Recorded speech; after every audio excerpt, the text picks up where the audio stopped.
Hi guys! It's Dwight Tamayo and welcome back to our channel. It's 4:30 in the morning. Ang aga kong nagising ngayon kasi pupunta kami sa isang client na magpuput up ng poultry. Tutulungan namin siyang mag-set up and then i-check namin yung kanyang pinagawang layer house if fit ba siya sa layer cage na in-order namin para sa kanya. Yung place niya is nasa Balod, Masbate, which is 3 hours ang biyahe galing dito sa amin papunta sa kanila. So sila yung northernmost part ng Masbate. Dapat sana guys ay last week ko pang nabisita ang kanilang site. Kaya lang may bagyo at nag-celebrate din tayo ng New Year. Kaya medyo na-delay yung pagbisita namin. So kailangan ko na talagang puntahan ito kasi nga hindi sila nakaka-move kung ano pa yung ipapatrabaho nila.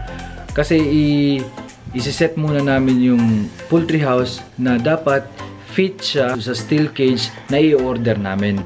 Yung client namin ay sa amin kumuha ng RTL at the same time ng steel cage.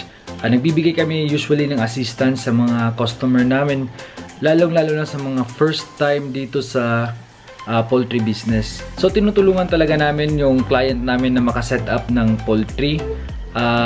Yung design ng building ay kami yung gumagawa. Yung orientation, binivisit namin yung site para makita talaga namin kung saan dapat pwedeng ilagay yung poultry, saan nakaharap. Yung source ng water, ina-identify namin kung malapit ba, yung accessibility, yung daanan ng mga supplies papunta at palabas ng poultry, tinitingnan namin kung saan mas maganda, nagsasuggest kami. At yung salary, pati na din yung salary ng kanilang mga poultry boys, sinasuggest namin na ganito muna pag starting, and then after 3 months kung nakita mong maganda naman yung performance, pwede mong dagdagan ng ganito. So ganon. So guys, yung assistance namin sa aming mga client ay hindi lang one time. Meron din kaming mga poultry visit na ginagawa, random poultry visit na ginagawa sa poultry niya, depende sa request ng client. At kapag may mga emergency cases, ay tumutulong din kami mag-identify ng sakit, kung ano yung sakit na dumapo sa poultry nyo. And then tumutulong din kami mag-supply ng mga medicines at vaccines. At kapag may mga tanong yung client, ay ina-address talaga namin kahit medyo matagal na yung transaction namin. Tinutulungan din namin yung client na mag-identify ng sarili niyang feeds. So yun guys, I think nandito na yung mga kasama ko. Siguro makakarating kami doon mga alas 8 ng umaga. Update na lang mamaya.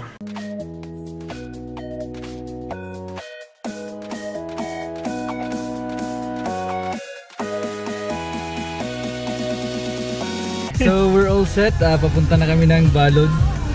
3 hours yung biyahe papunta doon. Kita-kits sa Balod.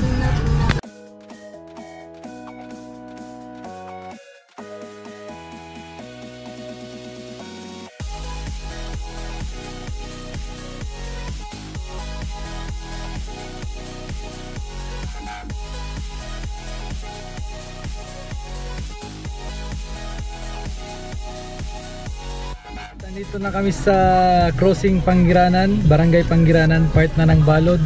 Magbe-breakfast muna kami.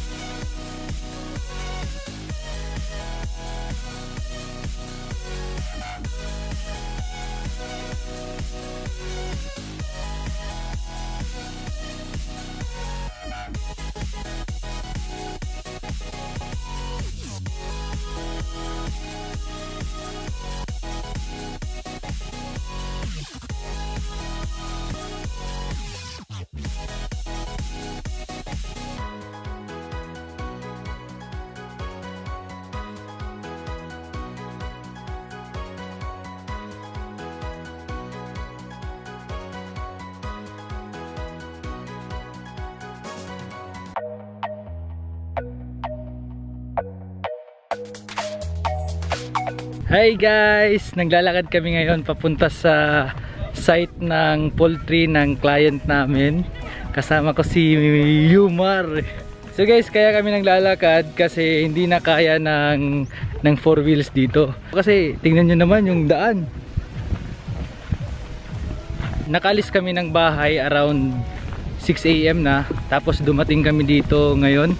Nasa 9:30 in the morning. Nag-breakfast kami saglit. Nasa 15 minutes siguro kami nag-breakfast. Tapos yun, diretso na naman. Maganda yung lugar nila dito. So, sa northern part ng Masbate ay karamihan ay mga rancho. Tingnan namin kung ano na yung nagawa ng kulungan ng kanyang mga manok. Medyo mahangin dito, guys.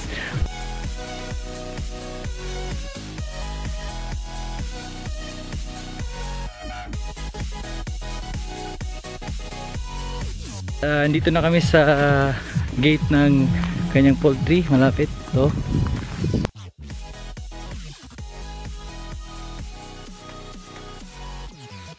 Guys, andito na tayo sa poultry site ng ating client. Okay naman so far, yung kulang lang is yung flooring.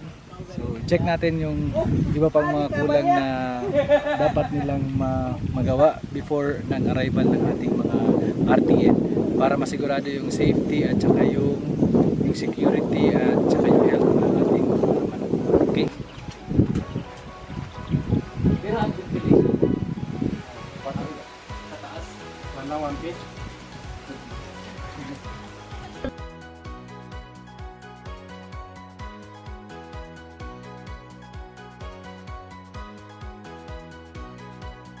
Line feet, kutob sa iya sin drop egg. 9 9 feet, kutob sa iya drop egg. Ay, ato sa Sato nga lang kita. Amiling 9 feet. Sato nga lang kita. Allowance ka sa imong kuan? Sa agihan? Sige, babe. Always. Dira ka meters ang septic tank na dito.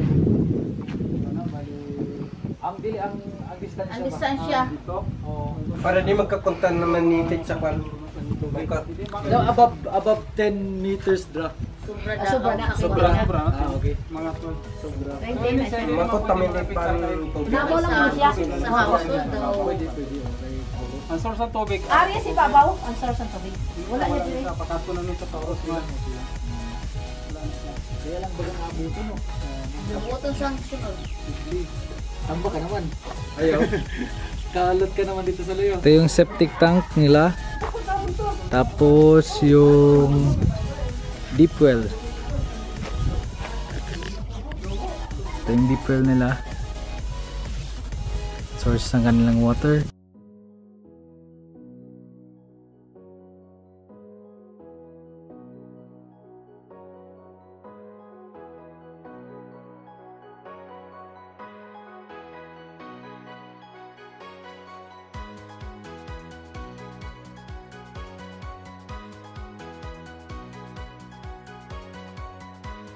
So yun, andito ako sa bahay ng aming client.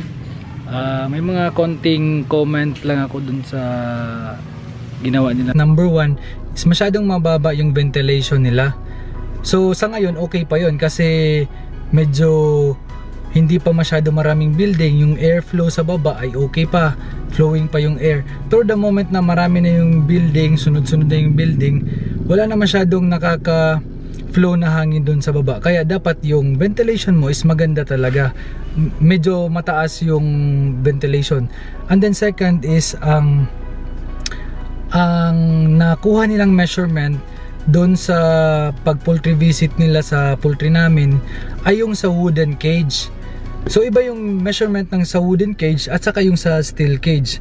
So nag-adjust naman kami ng measurement kanina para mag-fit or para masakto yung steel cage na i-deliver namin sa kanila.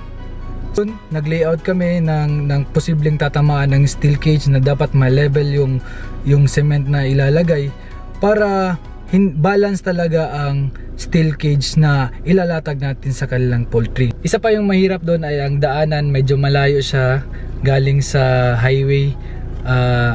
Yung maka-access lang doon ay yung kalabaw o tsaka yung habal-habal. Lalo na pag tag-ulan, medyo mahirap talaga yun makapasok yung mga 4 wheels. Pero sabi nila pag summertime nakakapasok naman yung 4 wheels. So yung challenge doon is yung pag-deliver mo ng feeds at the same time pagkuha mo ng itlog.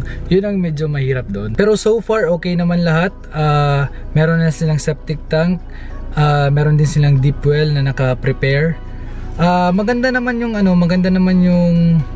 yung pakalagay ng poultry nila, okay naman, okay. Marami pang place for expansion. So, nagka-transact na din kami ng kanyang mode of payment.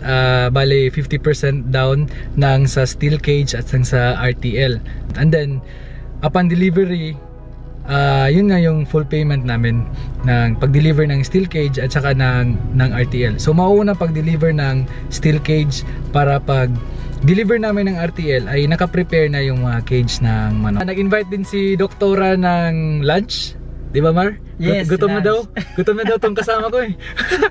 So nag-invite siya ng lunch, doon kami sa kanila magla-lunch, and then after pauwi na kami.